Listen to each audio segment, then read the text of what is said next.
যে চারটি কাজ করলে জান্নাতের ৮টি দরজা খুলে যাবে, শুনিয়ে আসা যাক ডক্টর মোহাম্মদ মিজানুর রহমান আজহারীর কাছ থেকে। ইদা সাল্লাত খামসাহা ওয়া সামাত শাহরাহা হাফিজাত ফুরুজাহা আতাআত বা'লাহা ফালতাদখুল মিন আইয়ি আবওয়াবিল জান্নাতি শাআত। বিশ্বনবী বলেন, ও রমণীরা, ও নারীরা, যে সমস্ত নারী এই 4টা কাজ করবে, এই 4টা কাজের গ্যারান্টি দিবে, তাদেরকে জান্নাতের 8টা দরজার গ্যারান্টি দেয়া হবে। কি 4টা কাজ? 1 নম্বর, আল মারআতু ইদা সাল্লাত খামসাহা, যে নারী 5 ওয়াক্ত নামাজ পড়ে। কি করে? জেলা স্টেডিয়ামে অবস্থানরত আমার নারীরা, বোনেরা, বিশ্বনবী আপনাদেরকে 4টা কাজের কথা বলেছেন, খুব বেশি না। 4টা করলে 8 জান্নাতের দরজা সব খোলা। কোনটা দিয়ে যাবেন? যেটা দিয়ে মনে চায়। 1 নম্বর 5 ওয়াক্ত নামাজ। আমার বোনেরা জোহরের নামাজ পড়তে পড়তে এটা আসরে নিয়ে যায়, আসর পড়তে পড়তে এটা মাগরিবে নিয়ে যায়। এরকম আসরে নাই, লালমনিরহাটে হয়তো নাই। আমার বোনেরা এটা করবেন না। ইন্নাস সালাতা কানাত আলাল মুমিনিনা কিতাবাম মাওকুতা, সময় মতো পড়বেন। সামাত শাহরা, রমাদানের রোজাগুলো রাখবেন। হাফিজাত ফুরুজাহা, যে নারী তার চরিত্রকে হেফাজত করে, তার প্রাইভেট হেফাজত করে, তার লজ্জাস্থান হেফাজত করে। ও মায়েরা, আপনার এই গর্ভ যে কত দামি আপনি জানেন না। আপনার এই গর্ভ থেকে জন্মাবে আগামীর সালাহুদ্দিন আল আইয়ুবী। আপনার গর্ভ থেকেই জন্মাবে ইমাম আল মাহদি আল মুনতাজার। আপনার পেট থেকে জন্মাবে আবু সাইদের মতো বীর সৈনিক।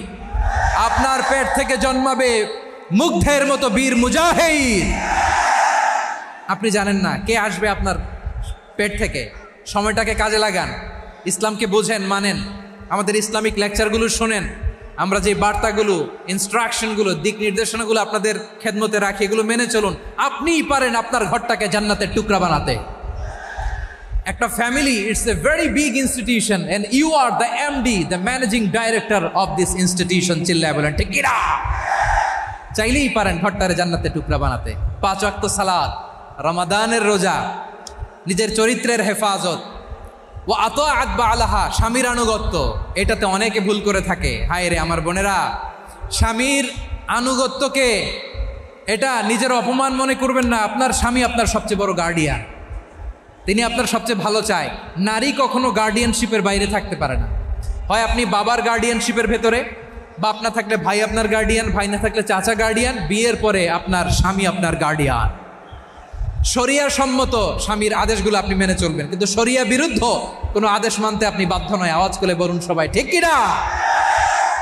এই 4টা কাজ যদি কোনো নারী করে, বিশ্বনবী বলেন জান্নাতের 8টা দরজা খোলা। তোমার যেটা দিয়ে মনে চায় সেটা দিয়ে জান্নাতে তুমি এন্ট্রি নিতে পারবা। বিষ্ণু ইসলামের স্ত্রীর নাম ছিল আয়েশা রাদিয়াল্লাহু তাআলা আনহা, আবু বকর রাদিয়াল্লাহু তাআলা আনহুর মেয়ে। আবু বকর রাদিয়াল্লাহু তাআলা আনহুর আরেক মেয়ের নাম হচ্ছে আসমা। কি নাম? দুজনই আবু বকর রাদিয়াল্লাহু তাআলা আনহুর মেয়ে, আসমা আর আয়েশা। নাম দুইটা কেমন লাগে? আসমা নামটা কেমন লাগে? আয়েশা নামটা কেমন লাগে? সবার ভালো লাগে নাই? নাম দুটো আপনাদের ভালো লাগে? লালমনিরহাটে অনাগত যদি কন্যা সন্তান হয়, যদি মনে চায় আসমা রেখে দিতে পারবেন, যদি মনে চায় আয়েশা রেখে দিয়েন। দেশে বিদেশে, এয়ারপোর্টে, রাস্তা ঘাটে শুধু বলে হুজুর একটা নাম দেন, আমার ছেলের একটা নাম দেন, মেয়ের একটা নাম দেন। তো আমার মনে আছে যশোরের আবদিনের মাহফিলে আমি 1-2টা নাম দিয়েছিলাম। আজকে লালমনিরহাটের এই প্রোগ্রামে কন্যা সন্তান যদি হয় 2টা নাম দিলাম, আসমা কিংবা আয়েশা। ইনশাআল্লাহ পড়েন। দুজন বোন, এক মায়ের না, বাবা এক, মা দুজন। আয়েশা রাদিয়াল্লাহু তাআলা আনহার মায়ের নাম উম্মে রুমান, আর আসমা রাদিয়াল্লাহু তাআলা আনহার মায়ের নাম কুতাইলা বিনতে আব্দুল উজ্জা। আবু বকর রাদিয়াল্লাহু তাআলা আনহু 4টা বিয়ে করেছিলেন। তো একই ঘটনা ঘটেছে এই ফ্যামিলিতে। আসমা ইসলাম ধর্ম গ্রহণ করে মুসলিমা, কিন্তু তার মা কুতাইলা মুশরিকা।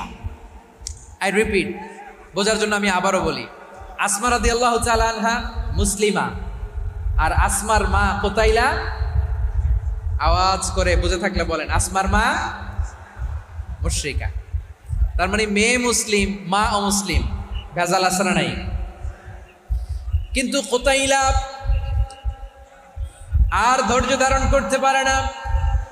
নার ছেড়া ধন, কলিজার টুকরা ধন, কলিজার টুকরা সন্তান। আসমারে দেখতে বড্ড মন চায়। সাইয়েদনা আসমা রাদিয়াল্লাহু তাআলা আনহা মক্কা থেকে হিজরত করে মদিনায় চলে গেলেন হুদাইবিয়ার পর। যখন মক্কা মদিনার ট্রাফিক স্বাভাবিক হলো, মক্কার লোক মদিনায় যায়, মদিনার লোক মক্কায় আসে। কোচাইলা কলিজার টুকরা সন্তান আসমারে দেখার জন্য কিছু উপহার নিয়ে বিশাল মরুপথ পাড়ি দিয়ে মক্কা থেকে মদিনায় যায়। সুবহানাল্লাহ বলেন। এখন মা আসছে মেয়ের সাথে দেখা করতে, মেয়ে তো আর দেখা দেয় না। মেয়ে ভাবছে আমার মা তো মুশরিকা, অপবিত্রা, তার সাথে কি দেখা দেয়া যাবে? বিশ্বনবীর দরবারে চলে গেলেন। সুবহানাল্লাহ বলেন। কি সৌভাগ্যবান ছিল তারা, মাসলা জানার দরকার হলেই নবীর দরবারে চলে যেত। ঘরে বউয়ের সাথে ঝগড়া হলে নবীর দরবারে চলে যেত। অনেক সাহাবী বলে আমার পেটে ক্ষুধা লাগলেও আমি নবীর কাছে চলে যেতাম, কারণ নবীর চেহারার দিকে তাকালেই আমার পেটের ক্ষুধা মিটে যেত। সাইয়েদনা আসমা রাদিয়াল্লাহু তাআলা আনহা বিশ্বনবীর কাছে চলে গেলেন, যে বললেন ইয়া রাসূলুল্লাহ ইয়া হাবিবাল্লাহ ইন্না উম্মি কাদিমাতুন ইলাইয়া ওয়া হিয়া রাগিবা। আমার মা মক্কা থেকে অনেক দূর মরুর পথ পাড়ি দিয়ে উপহার সামগ্রী নিয়ে মদিনায় আমার সাথে দেখা করতে এসেছে গো নবী। আমার জানতে বড্ড ইচ্ছে হয় আমি আমার মুশরিকা মায়ের সাথে একটু দেখা করতে পারবো কিনা। আফা আসিলুহা, আগে যেমনি আমি আমার মায়ের সাথে ভালো আচরণ করতাম, যেমনি আমি আমার মায়ের সাথে সদাচরণ করতাম গো না।